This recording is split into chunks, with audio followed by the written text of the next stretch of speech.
Hello friends, आज हम करेंगे हिंदी का चैप्टर 11 जो देखकर भी नहीं देखते।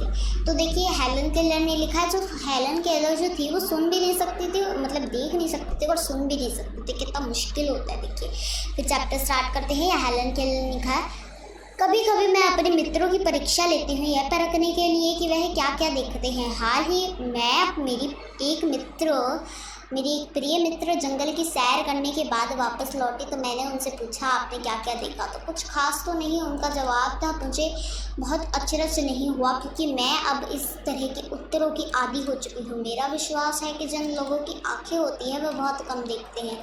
इसका मतलब है कि जो है ना, उनकी जो प्रिय मित्र थी ना हेलन केलर की, मतलब एक तरीके से जो उनके सारे जो मित्र थे, उनके दोस्त थे, तो क्या होते थे, उनसे दोस्त से वो हमेशा पूछा करते थे। कभी कभी तो वो बहुत ज़्यादा परीक्षा लेते थे उनकी, क्या है ना, तुमने अभी क्या क्या देखा रहे हो, तुम मुझे बताओ, ये पूछा करते थे उनसे।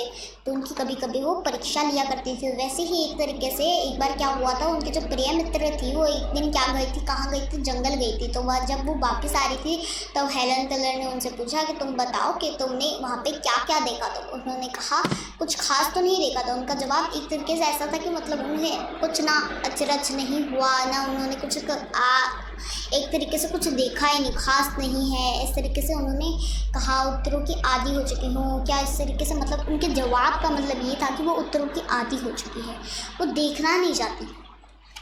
वो समझती है कुछ नहीं है, बस ऐसी ही है, इस तरीके से समझती हैं। तो फिर देखिए, फिर वो कहती हैं हेलन केलर कि मेरा विश्वास है कि जिन लोगों की आंखें होती हैं वह बहुत कम देखते हैं। तो वो कहती हैं हेलन केलर, मतलब जिस लोगों की आंखें हैं फिर भी वो इतना कम देखते हैं, इतनी अच्छी चीज़ों को वो इतना कम देखते हैं। तो वह बोलती है क्या वह संभव है, यह संभव है कि वह भला कोई जंगल में घंटा भर घूमे और फिर भी उसे कोई विशेष चीज़ न दिखे? मुझे जिस कुछ भी नहीं दिखता, सैकड़ों रोचक चीज़ें मिलती हैं जिन्हें मैं छूकर पहचान लेती हूँ। मैं भोजपत्र के पेड़ की चिकनी छाल और चिड़ की कुदरती छाल को स्पर्श में पहचान लेती हूँ। वसंत के दौरान मैं टहनियाँ में नहीं कालियाँ खोजती हूँ। मुझे फूलों की पंखुड़ियाँ की मखमली सतह छूने और उनकी घुमावदार बनावट महसूस करने में अपार आनंद मिलता है। तो वो कहती हैं कि मतलब वो जो है ना, वो मतलब चिकनी जो चाल होती है ना, जो ट्रीज़ पर कुछ पेड़ जो होते हैं वो बहुत ज़्यादा मतलब एक तरीके से बहुत ज़्यादा चिपके से होते हैं, उनकी खाल पहचान लेती है। जो खुबरे जो होते हैं उनकी खाल पहचान लेती है, और जो फूलों की पंखुड़ियाँ जो होती है ना, उनको मतलब देख लेती है। नई नई टहनियाँ ढूंढती है, पर उनकी आंखें नहीं है तो भी। देखिए, इस दौरान मुझे प्रकृति के जादू का कुछ एहसास होता है। मतलब वो कहती है कि मुझे कुछ जादू का एहसास होता है, इस तरीके से वो कहती है, क्योंकि वो उनकी आंखें भी नहीं है फिर भी वो इतना मतलब देख नहीं सकती, तो भी वो सैकड़ों चीज़ों को हाथ लगाकर पहचान लेती है कि कौन सी चीज़ है। खुश नसीब होती कि मतलब वो कहती है कि अगर मैं देख पाती ना तो पता नहीं मैं कितनी खुश हो जाती। तो टहनी पर हाथ रखते ही के किसी चिड़िया के मधुर स्वर कानों में गूंजने लगते हैं। अपनी उंगलियों के बीच झरने के पानी को बहते हुए महसूस करने आनंदित हो उठती हूँ। मतलब जैसे मतलब जब भी मैं हाथ लगाती हूँ पेड़ों के, तो है ना, मधुर स्वर मेरे कानों में बहुत तेज गूंजने लग जाते हैं। और फिर देखिए, टहनी पर जो हाथ जब मतलब मैं उंगलियाँ खुल जाती है ना, मतलब ऐसे हम इस तरीके से जैसे हमारी उंगलियों के बीच में स्पेस आता है, तब इस तरीके से ये जो बीच में जो स्पेस होता है ना, यहाँ से पानी चला जाता है। अगर हम पानी के बीच में हाथ डाल देंगे तो पानी के बीच में हाथ डालते हैं तो उनको महसूस होता है कि क्या, और मेरे पानी को महसूस कर पाती हैं वो। मतलब जैसे ये देखिए, इस तरीके से उन्होंने जैसे उंगलियां खोली तो उनके बीच में से पानी जा रहा है, तो वो उनकी एहसास को देखने ही मतलब वो एहसास को महसूस कर सकती है इस तरीके से कि मतलब ये इतना अच्छा एहसास हो रहा है। या अगर वो कहती हैं कि अगर मेरे दिल में इतनी खुशी होती है उन चीज़ों को छू कर, तो अगर मैं मतलब उन चीज़ों को छूने में इतनी खुशी होती है, तो मतलब अगर मैं देख पाती इन सुंदरता को तो पता नहीं मुझे कितनी खुशी होती। परंतु जिन लोगों की आंखें हैं वो वो सचमुच बहुत कम देखते हैं। इस दुनिया के अलग अलग सुंदर रंग उनकी संवेदनाओं को नहीं छूते। मनुष्य अपनी क्षमताओं को भी कदर नहीं करता। वह हमेशा उस चीज़ की आस लगाए रहता है जो उसके पास नहीं है। यह कितनी दुख की बात है कि दुष्ट के आशीर्वाद को लोग वह साधारण सी चीज़ समझते हैं, जबकि इस नियामत से ज़िंदगी की खुशियाँ कि इंद्रधनुषी रंगों से हरा भरा किया जा सकता है। मतलब वो जैसे हरी भरी चीज़ों को, या इस तरीके से वो कहती है कि मैं काश मैं देख पाती तो मतलब इन चीज़ों को है ना, मतलब एक तरीके से अच्छे से देख पाती। पर है ना, ये मनुष्य है, ये मनुष्य देखकर आंखें देख सकते हैं, इनके पास आंखें हैं तो भी इन चीज़ों को नहीं देखते, इतने सुंदर रंग को नहीं देखते, ये इनको छूने का भी इनको मन नहीं करता।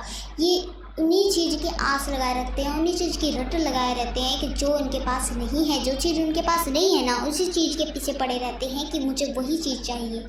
उनके पीछे ही पड़े रहते हैं। ये नहीं देखते कि वो इतने सुंदर रंग है, उनको हम छुए, ये इस तरीके से नहीं सोचते। ये हेलन केलर कहती है। तो वो कहती है कि कितने दुख की बात है कि इस दृष्टि के आशीर्वाद को लोग इतना साधारण सी चीज़ समझते हैं। ऐसा नहीं होना चाहिए, मतलब इतनी दुख की बात है। वो ऐसे कहती हैं कि इंद्रधनुष के रंगों से हरा भरा किया जा सकता है, कि मतलब इंद्रधनुष के जो रंग होते हैं उनसे को हरा भरा किया जा सकता है। हेलन केलर कहती है कि काश मैं देख पाती तो इन सुंदर रंग को देखती। ये कहती हैं हेलन केलर। तो हेलन केलर ने लिखा है। तो देखिए हेलन केलर के बारे में यहाँ पे कुछ बताया गया है। तो देखिए हेलन केलर क्या कहती है।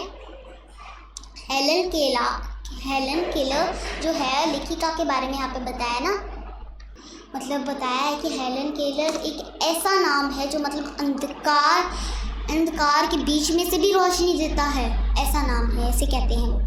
कल्पना करो कि जो न सुन सकता हो न देख सकता हो, फिर भी वह लिखना पढ़ना और बोलना सीख ले। भरपूर आशा के साथ जीवन जीने लगे और उसके योगदान दुनिया के लिए यादगार बन जाए, मतलब उनके लिए मतलब यादगार बन जाए कि ऐसी चीज़ों की उनको बिल्कुल अच्छे से याद रहे कि क्या हुआ है। वो कहती है मतलब जो देख नहीं सकता, जो सुन नहीं सकता, तो भी मतलब वो लिखना पढ़ना सीख ले, लिखना पढ़ना बोलना सीख ले। किस तरीके से ये कविता जो है, ये पूरा चैप्टर है, ये हेलन केलर ने लिखा है, क्योंकि वो लिख सकती है, पढ़ सकती है, वो लिख सकती है, उनको पढ़ना आता है। पढ़ने के लिए जैसे ईवीएस में हम देखते हैं ना कि कहते हैं कि मतलब है ना, एक छोटे छोटे डॉट्स होते हैं, उन डॉट को वो हाथ लगाते हैं ना तो पढ़ना आता है उनको, क्योंकि वो उभरे हुए से होते हैं, आगे बाहर से आए हुए होते हैं। जो ब्लाइंड होते हैं ना, जिनकी आंखें नहीं होती, जो देख नहीं सकते, उनके लिए होता है ये। फिर देखिए उनकी बीमारी जो थी वो बचपन में हो गई थी, तो देखिए किसे कैसे उनकी वजह थी, उनकी देखने और सुनने की शक्ति जाती रही। कैसे जाती रही, उन्होंने हार नहीं मानी। पर उन्होंने हार नहीं मानी क्यों? जब वह 1.5 वर्ष की थी, बचपन की एक गंभीर बीमारी की वजह से उनकी देखने और सुनने की शक्ति जाती रही, लेकिन उन्होंने हार नहीं मानी। मतलब उनके ना बचपन में जब वो 1.5 साल की थी ना, तब उनके मतलब है ना कानों में और उनके सुनने में कोई प्रॉब्लम हो रही थी, मतलब देखने में और सुनने में, और उनकी शक्ति जा ही रही थी, जाती गई। पर हेलन केलर ने हार नहीं मानी। देखिए मतलब इनकी स्टोरी है, या स्टोरी ऑफ लाइफ, और हमारी लाइफ की स्टोरी है ये बिल्कुल। मतलब है ना, अगर उनकी आंखें की गलती हो गई थी, देखिए इस तरीके से मतलब है ना, कॉपी या किताबें होती है ना, जैसे समझिए कॉपी है, कॉपी के पीछे से एक ऐसा पेन आता है जो मतलब है ना, उसको ऐसे ऐसे करके लिखा जा सकता है वहाँ पे।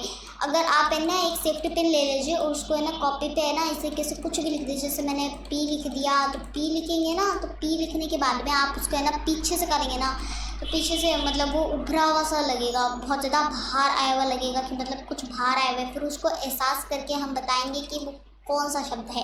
इस तरीके से उन्हें याद दिलाया जाता है कि किस तरीके का शब्द है। छोटा सा चैप्टर था, इसमें बताया था, बस जो देखकर भी नहीं देखते, इसका मतलब था कि मतलब इस पूरे चैप्टर में यही था कि वो मतलब जब उनकी एक प्रिय मित्र थी जो जंगल से आ रही थी सैर करके, तो भी उन्होंने कोई विशेष चीज़ नहीं देखी। जंगल में 1.5 घंटा घूमने के बावजूद भी उन्होंने कोई भी चीज़ नहीं देखी।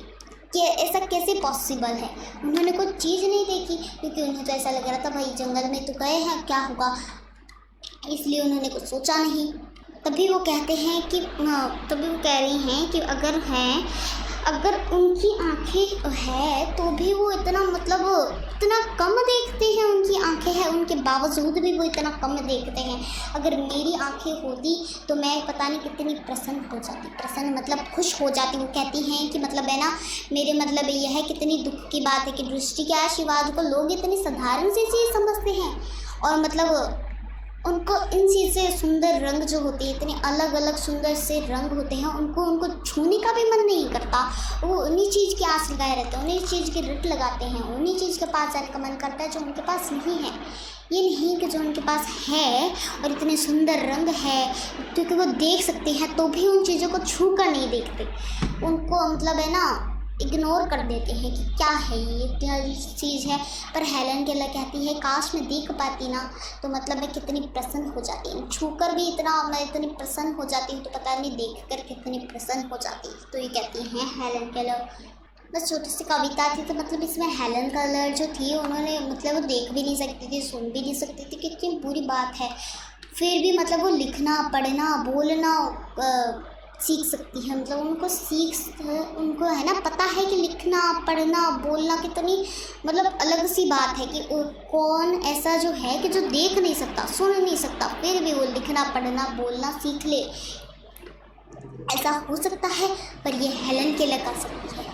देखिए हेलन केलर को लिखना पढ़ना बोलना भी आता है, क्योंकि ये कविता हेलन केलर ने ही लिखी है, ये पूरा चैप्टर हेलन केलर ने ही लिखा है, क्योंकि उन्हें लिखना पढ़ना बोलना आता है। उन्हें मतलब किन चीज़ों में आनंद मिलता है, ये छोटे से चैप्टर में उन्होंने अपने विशेषताओं या उनकी मतलब एक तरीके से अपने मन के बारे में बताया, या मैं कैसी बीमारी लग गई थी, या इस तरीके से उन्होंने अपने बारे में बताया। तो आज हमने कौन सा चैप्टर पढ़ा, हिंदी का चैप्टर 11, जो देख कर भी नहीं देखते उनकी विशेषताओं को या उनके मतलब है ना फीलिंग्स को पढ़ा, या मतलब उनको क्या चीज़ें पसंद है उनके बारे में देखा, उनको कितना अच्छा लगता है अगर वो मतलब है ना देख सकती होती। तो अगले वीडियो में हम इसका चैप्टर 12 देख लेंगे। तब तक के लिए बाय एंड थैंक यू।